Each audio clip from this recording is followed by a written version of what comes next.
We are back on Morning Line. Thanks for joining us talking politics this morning with Professor John Weil from MTSU. A lot going on right now. We're on the Plus. We're also streaming live on Facebook at News Channel 5 if you'd like to join us. Any comments or questions on that as we went to the break. We were talking about the mail-in ballots and the question, in your mind, I mean, as with most presidential elections, we expect a really, really big turnout. That happens every time. Do we have any sense right now of how large a turnout this election may be compared to last one, and what role the pandemic may play in that? I don't know that we do. I know, when you think about the dynamics of why did Biden choose Kamala Harris as opposed to, an Amy Klobuchar or Elizabeth Warren or someone else, one consideration is certainly the African-American vote. It was, for obvious reasons, it was up during the election of Barack Obama, and it fell down, particularly for the Democrats in the last election.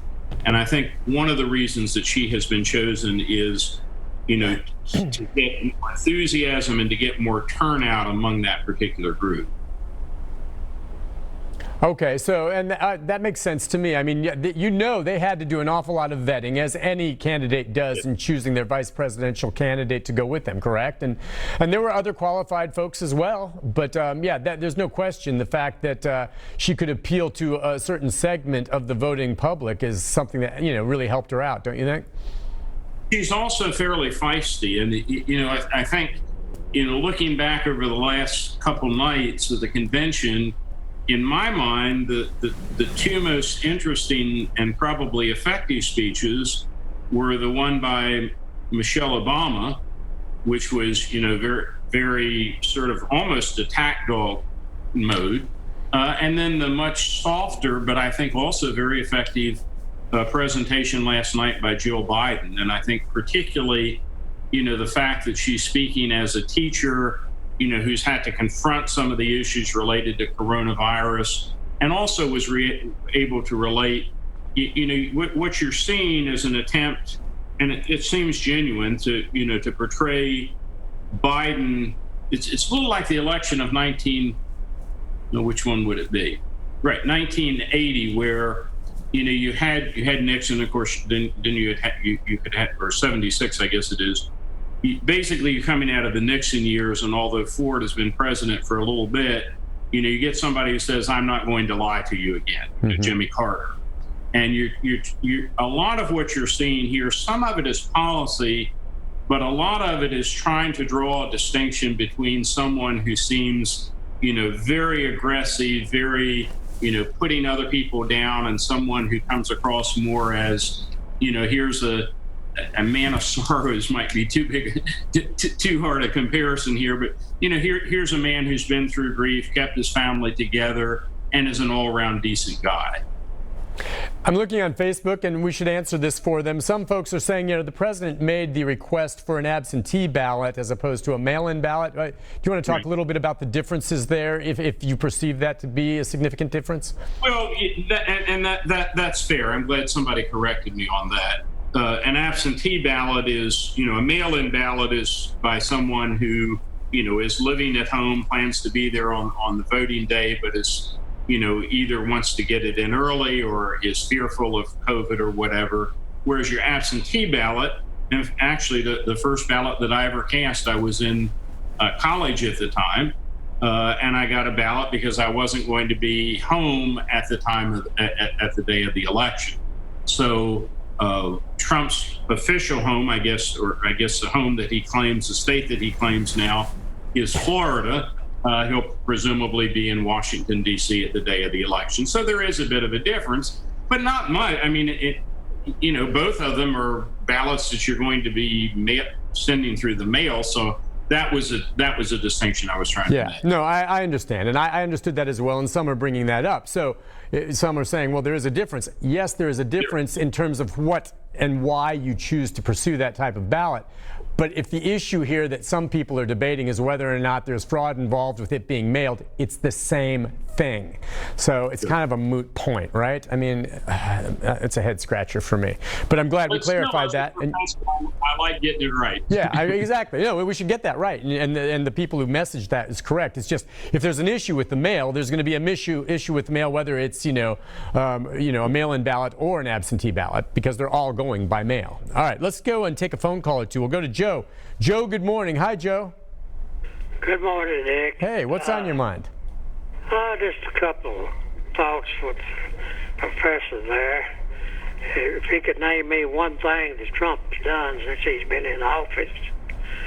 And the second thing is, I see where in China where this supposedly started, and they've got millions of people. They started working on this right away and got it under control. And while our president sat up there on his duff and let it run and run and run, and telling us a bunch of fables about this, that, and the other. And the third thing is, anybody that can't see through why he fired the postmaster that was there and put his man in was for one reason, to slow down the mail service and take up a bunch of mailboxes and a bunch of machinery to keep the mail-in ballots from being counted. Well, all right. Now, the president has said that the reason they were taking these steps is because the post office is losing money and they want to get it back running efficiently and making money. Now, Joe and others will say, okay, the thinking here is that the president wants to suppress the mail-in. Well, maybe you can talk to this if this is the case. If you believe what some of the folks and the Democrats are saying, is that they're saying the president feels that the more mail-in ballots, or the people who vote for mail or by mail, are going to be less likely to vote for him. Is that the thinking as to why he would want to suppress the mail-in ballots if that were the case? Yes, I mean that's the general consensus, is that those who go to the polls are be more likely his folks. Republicans, Democrats more likely to cast their ballots through the mail. If I could address the other thing, the first question that Joe asked was, name something that Trump's done. And I think he's actually done quite a bit, but, whether you approve of it or not is very different. But certainly, he's gotten through two judicial nominations that have been very pleasing to most Republicans. He's been at least trying to build a wall. Again, you can argue whether that's good or bad. In terms of the second question, I don't know that China is necessarily the country that we want to point to here as a great exemplar of combating coronavirus. Right. I mean, yes, it seems to be under control now, but it took them a while. And to some degree, what Trump says about them being responsible is partly there. But we've had a lot of flaws, and the most recent. There just seems to be such a disconnect between, what the scientists and the medical people are telling us and what the administration is telling us. And I frankly, I don't have anything against Mike Lindell and Mike Pillow, but I would just sort of hope that at this stage of the virus, with 1,000 people or more dying a day, that we would be getting advice from someone other than, someone who's making pillows. Yeah, and we've seen some of that. Well, and that's where you wonder. I mean, as it stands right now, we've talked a lot in the past about how voters go to the poll and decide who to go with. And oftentimes in the past, it's been their pocketbook. And that's understandable. Are you doing better now than you were 4 years ago? Now, this pandemic that came along, it's not this president's fault that this pandemic came along. Now, you can argue, though, whether his response to it was up to snuff. And I'm wondering if you think that is going to be the most important issue for him, at the polling place for most Americans, basing whether or not they feel he's done a good enough job in dealing with the pandemic, or whether or not Joe Biden will do a better job. The traditional line came about with Clinton was, it's the economy, stupid. And often that's correct. The great irony right now, which is not lost, I think, on too many people, is, just a day or so ago, I guess it was S&P actually hit a record high after having dipped from a bear market back to a bull market. So the economy, some people at the top seem to be continuing to do pretty well. And, while others are worried about being evicted and, whether they're going to have enough food on the table and, do they have the technology to take care of their kids in school and the like. So, it may be an issue. It looked like last night, one of the things that the Democrats were really trying to stress was indirectly, the theme last night was leadership, but I think the real theme was character.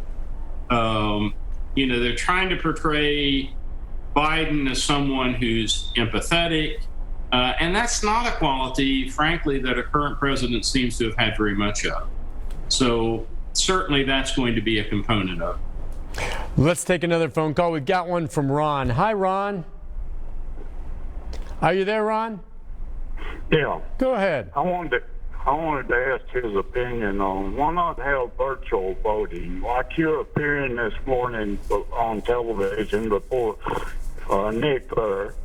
Have people that are going to vote call the voting office on a certain day, or assigned day maybe, and have them show ID to the voter, to the person. They've got a picture of them there, and then them fax a vote to them or fix it where they can touch the screen and vote right there virtual, rather than even using the mail or having to go vote at an election place. Interesting. Modernize the voting. If it's perked in the right way, you could modernize the voting where you could appear on the television, on the computer, and do it face to face, just like you and Nick are talking. Interesting. Could that be the future, Professor? There's been discussion for years and years about, one of the things we don't have at the national election is we don't have national referenda and initiatives. So people can't actually introduce legislation or vote on it.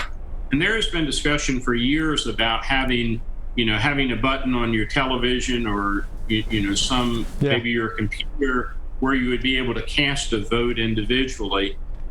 I think the biggest problem with doing something like that right now is some of the problem that you're seeing in the schools, which is not everyone has equal access to technology. And particularly, I guess I'm getting to the age where I can probably say it, when you're talking about senior citizens, they might be less likely to, or a little bit more intimidated by a process like this than younger people who seem to be using the media all the time. But the other thing is it would take significantly longer. You'd have to have a lot more poll workers, probably. That you'd have to schedule people. You might end up waiting in a queue of an hour or two on your computer before you could actually get in. But technology is advancing, and it wouldn't surprise me if eventually we did go to something similar to that. Yeah, I agree with that. And as we're talking about voting, be it the mail-in ballots, the absentee ballots, however you're going to do it, a lot of us are going to go vote in person. That's what I'm going to do. And part of that is not just the day of the election, but there will be early voting. And that's one way to get out there and get it done ahead of time, so you don't have to worry about maybe getting busy on election day and avoiding some of the crowds if you go at a good time during early voting. We got to take a break, Professor. When we come back, among other things, we're going to take more phone calls and more of the comments on Facebook as well, but also want to ask you about the debates. All right, there were maybe 3 potentially being planned. 2 of them seem to be on the back burner, on hold, or not even happening now. 1 still perhaps there, and by the way, that's scheduled for over at Belmont. How about that? Are we going to have the president and Joe Biden here, and how would that run? We'll get into that with our guest right after this. Stay with us. This is a storm.